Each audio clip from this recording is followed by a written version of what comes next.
അങ്ങനെ വീണ്ടും ഞങ്ങളൊന്ന് നിലമ്പൂർക്ക് പോയിട്ടുണ്ടായിരുന്നു. ഇപ്രാവശ്യം എല്ലാരും കൂടി എന്നിട്ട് പോണത്. 2 വണ്ടിയിലായിട്ടാണ് പോണത്. 2 വണ്ടിയല്ല 3 വണ്ടി. ഇപ്പൊ ഉപ്പാന്റെ സ്കൂട്ടിമ്മലാണ് ട്ടാ. സ്ഥലമില്ലാത്തതുകൊണ്ട്. പിന്നെ കാക്കീന്റെ ഓരോ വണ്ടിയിൽ അങ്ങനെയും പോന്നിക്ക്ണ്. അങ്ങനെ പോയി പോയി ഞങ്ങൾ നിലമ്പൂരെത്തി. അവിടെ എത്തിയപ്പോൾ ഞങ്ങൾ ഫോട്ടോ എടുക്കാൻ വേണ്ടി നിർത്തി. അപ്പോൾ ഓൾക്ക് ലിപ്സ്റ്റിക് ഇടണം എന്ന് പറഞ്ഞിട്ട്. ഓൾ എടീൽ ഇത് ഇടുന്നുണ്ടായിരുന്നു. ഓൾ ഇട്ടണതൊക്കെ ഓൾ തിന്നണുണ്ട്, എടീൽ ഇടുന്നുണ്ട്. അങ്ങനെ പിന്നെ അസാന് ഭയങ്കര ചൂടിലാണ്. ചൂടായതുകൊണ്ടാണ് എന്താന്നറിയില്ല. ഓന്റെ അവസ്ഥ വളരെ മോശമായിരുന്നു. പിന്നെ ഞങ്ങളൊക്കെ കുറേയൊക്കെ കളിപ്പിക്കണൊക്കെ ഉണ്ട്. പക്ഷേ ഓന് അത് സെറ്റ് ആവണില്ല. എന്താന്നറിയില്ല. അങ്ങനെ പിന്നെ പിന്നെയും ഞങ്ങളിങ്ങനെ പോയിക്കൊണ്ടിരിക്കുകയാണ് കേട്ടോ. അതെന്താ എത്താത്ത നല്ലുമോൻ ഇടയ്ക്ക് ഇങ്ങനെ ചോദിക്കുന്നുണ്ട്. ഓൻ നിൽക്കുകയാണ് കേട്ടോ. ഓനക്ക് അങ്ങനെ ഇരിക്കണത് വലിയ ഇഷ്ടമില്ല. നിന്ന് ഓൻ മടുത്തിങ്ങനെ. ഇരുന്നോന്ന് പറയുമ്പോൾ ഓനക്ക് കേൾക്കാൻ തന്നെ താല്പര്യമില്ല. അപ്പോൾ പിന്നെ ഞങ്ങളാരും ഇരിക്കാൻ പറയലില്ല കേട്ടോ.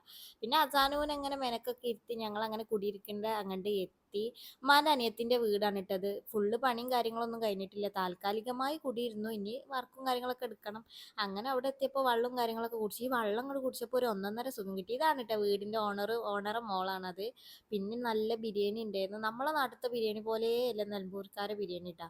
ഇത് വെച്ച് നോക്കുമ്പോൾ എനിക്ക് നമ്മളെ നാട്ടിലത്തെ ബിരിയാണിയാണ് ഇഷ്ടം. എന്നാലും കുഴപ്പമില്ല, തിന്നു. അത്യാവശ്യം നല്ല ടേസ്റ്റ് ഉണ്ടായിരുന്നു ബിരിയാണി. നല്ല ചൂടുണ്ടായതുകൊണ്ട് തന്നെ. ഹസാന് മറ്റേ CID മൂസീത്തെ സലീം കുമാറിൻ്റെ ക്യാരക്ടർ ആയിരുന്നു ട്ടോ ഇവിടെ.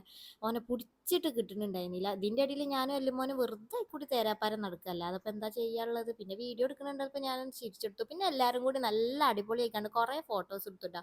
പിന്നെ ഇവിടെ അടുത്ത് മുണ്ടേരി എന്ന് പറഞ്ഞ സ്ഥലത്ത് ഒരു ഫാം ഉണ്ട്. അവിടെ കുറേ കാഴ്ചകൾ ഉണ്ട്. അപ്പോൾ ഞങ്ങൾ അങ്ങോട്ട് പോകണം. ബാക്കി വീഡിയോ നാളെ ഇടാം. അപ്പോൾ അത്രയുള്ളൂ.